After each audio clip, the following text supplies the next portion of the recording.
एक बेटी और एक बेटा था। बेटे का नाम अनिल और बेटी का नाम लीला था। उम्र होने पर पहले बेटी की और बाद में बेटे की शादी करवाई। बहू का नाम मीनाक्षी था। शादी के 2-3 सालों में ही मीनाक्षी का वजन काफी बढ़ गया था और वह पहले से दोगुनी मोटी दिखने लगी थी। इस मोटापे की वजह से मीनाक्षी को कई लोगों के ताने सुनने पड़ते थे। पड़ोसी भी उसे मोटी भैंस कहने में हिचकिचाते नहीं थे।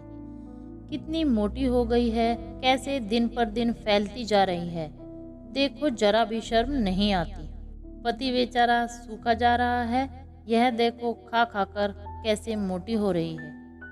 कुछ इस तरह की बातें अक्सर मीनाक्षी के कानों पर पड़ जाती थी। स्वभाव से हंसमुख मीनाक्षी इन बातों को इग्नोर भी कर देती, लेकिन उसे ज्यादा दुख तो तब होता था जब उसकी खुद की सास और नंद उसके मोटापे के लिए उसे दोषी ठहराते और भला बुरा कहती। अनिल शरीर से काफी दुबला पतला था।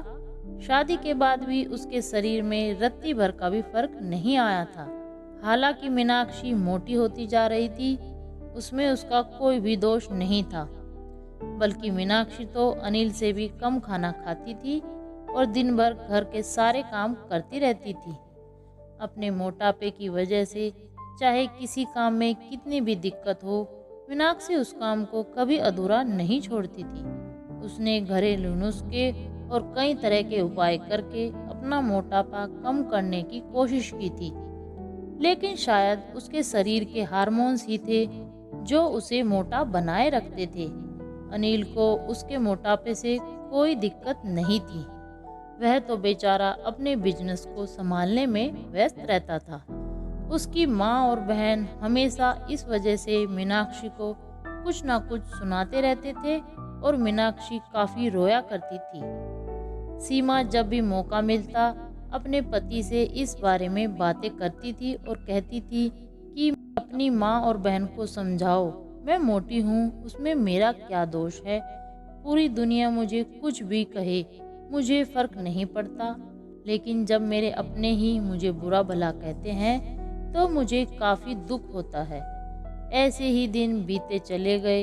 एक दिन मीनाक्षी की सास ताजी हवा लेने के लिए जब टेरेस पर गई हुई थी, तब वापस लौटते समय उनका पैर फिसला और सीढ़ियों से वह गिर गई।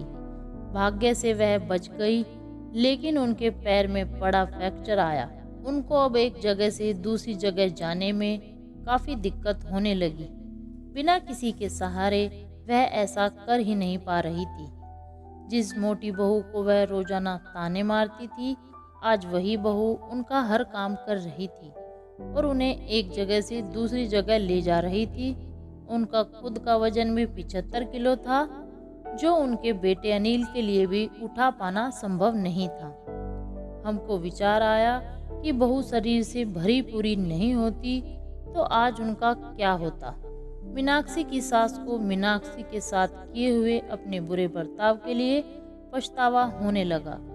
उन्होंने एक दिन मौका देखकर इस बात के लिए मीनाक्षी से हाथ जोड़कर माफी भी मांगी। मीनाक्षी ने कहा, अरे माँ जी, आप माफी क्यों मांग रही हैं? आप मुझे समझने लगी, मेरे लिए इतना ही बहुत है। उस दिन के बाद उसकी सास ने उसे उसके मोटापे की वजह से एक शब्द भी नहीं बोला, बल्कि वो तो उन लोगों से लड़ जाती थी जो मीनाक्षी को मोटा कहकर उसकी बुराई करते थे। मीनाक्षी की नंद भी इस घटना के बाद उससे इस विषय पर कुछ भी नहीं कह सकी।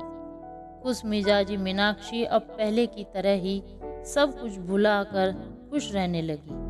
दोस्तों, हमारे समाज में, हमारे आसपास आपको ऐसे कई लोग मिल जाएंगे जो दूसरों को उनके शरीर की बनावट के हिसाब से गलत नाम देते हैं या उन्हें नीचा समझते हैं।